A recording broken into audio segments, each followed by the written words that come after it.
Κλιμακώνονται οι αντιδράσεις στη Βιωτία για τη μεταβίβαση της χρήσης του νερού της περιοχής στην ΕΙΔΑΠ μέσω του νομοσχεδίου που εισέρχεται στην αρμόδια επιτροπή της Βουλής προκειμένου να γίνει νόμος του κράτους την ερχόμενη Πέμπτη. Σε ανοιχτή λαϊκή συγκέντρωση που οργάνωσε ο Δήμος Ζιστό Μαράχο Φασαδίκερας, πολίτες της περιοχής, θεσμικοί και παραγωγικοί φορείς του νομού αποφάσισαν κινητοποιήσεις και αποκλεισμούς στο εθνικό οδικό δίκτυο με μέτωπο στο κάστρο Βιωτίας. Σήμερα εμείς αυτό που θα κάνουμε προτάσεις, πρώτα να ενημερώσουμε, θα κάνουμε και προτάσεις κινητοποιήσεων. Όπου μας η πρόταση θα είναι σίγουρα να κλείσουμε το κάστρο την Πέμπτη που θα ψηφιστεί το νομοσχέδιο και μπορεί να το κλείσουμε και νωρίτερα. Να ξεκινήσουμε δηλαδή, αν δούμε ότι οι αγρότες και όλοι οι υπόλοιποι ενδιαφέρουν πραγματικά να μην χαθεί το νερό, γιατί εμείς είτε έτσι είτε αλλιώς, εγώ το λέω με τον τρόπο το δικό μας, το καθυστερήσουμε στον πάρουν το νερό. Τόσο ο Δήμαρχος Γιάννης Σταθάς όσο και ο Αντιπρόεδρος της Ομοσπονδίας των ΔΕΙΑ όλης της χώρας στάθηκαν ιδιαίτερα στον πρόσφατα ψηφισμένο κώδικα τοπικής αυτοδιοίκησης, ο οποίος, όπως υποστηρίζουν, έρχεται να αναρρεθεί μέσα από ένα άλλο νομοθέτημα της ίδιας κυβέρνησης, μιλώντας για ξεκάθαρη επιχείρηση ιδιωτικοποίησης του νερού. Με αυτό το νομοσχέδιο τελειώνει η επαρχία. Γιατί θα αυξηθεί σίγουρα το κόστος. Σίγουρα αυτή τη στιγμή ένα κοινωνικό αγαθό που έχει ανταποδοτικότητα πια πηγαίνει σε μια ανώνυμη εταιρεία, όπου αυτή η ανώνυμη εταιρεία κοιτάει το κέρδος. Πρώτο καταλάβουν όλοι αυτό. Θυμάσαι πάρα πολύ καλά το τι έλεγα στους αγρότες όταν ευηγρώσαμε συγκεντρώσεις που γινόταν πριν ένα χρόνο, ότι το μεγαλύτερο μας πρόβλημα θα είναι όταν θα ιδιωτικοποιηθεί το νερό. Τώρα πρέπει να καταλάβουμε ότι το άλλο τραγελαφικό είναι ότι πριν 10 μέρες ψηφίστηκε από το Υπουργείο Εσωτερικών ο νέος νόμος που αφορά τους Δήμους. Που εδώ πέρα λέει ότι πρέπει να μένει στους Δήμους το νερό και έρχεται μετά από 10 μέρες και μας παίρνει το νερό. Ξέρουμε ότι είναι συνταγματικό, ξέρουμε ότι όλο αυτό που κάνουν είναι παράνομο, δεν πατάει πουθενά, να το πω έτσι απλά, αλλά πρέπει και οι τοπικές κοινωνίες σιγά σιγά να ενημερωθούν για να καταλάβουν το τι έρχεται μετά. Δεν είναι μεγάλο το διάστημα που ψηφίστηκε ο νόμος, ο κώδικας, όπου εκεί πέρα περιλαμβάνει τα πάντα σε ό,τι αφορά τη ΔΕΙΑ.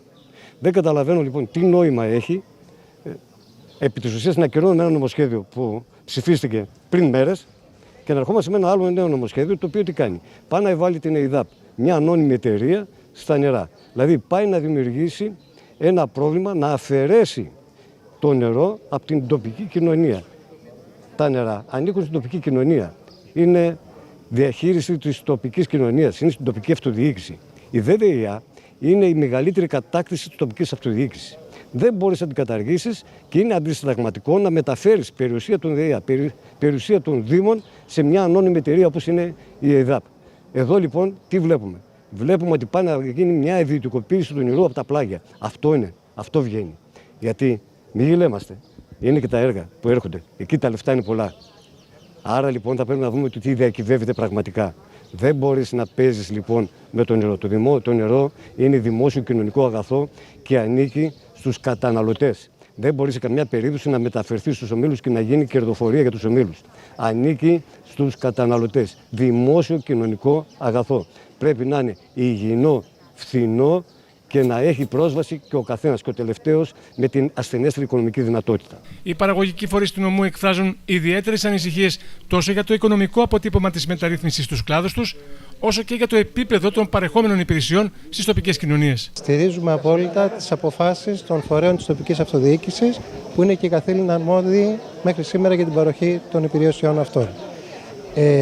Και από την άλλη μεριά μεταφέρουμε την ανησυχία των μελών μας, που οι περισσότεροι στη συντηρητική τους πλειοψηφία είναι πολύ μικρές και μεσαίου μεγέθους επιχειρήσεις, για το αν η μετάβαση αυτή, εφόσον τελικώς πραγματοποιηθεί, θα συνοδευτεί από αύξηση των τιμών του νερού, τόσο για το τομέα της ίδρυυσης όσο και για την άρδευση, αλλά και για το αν οι παρεχόμενες υπηρεσίες θα συνεχίσουν να είναι τόσο άμεσες όσο συμβαίνει μέχρι σήμερα.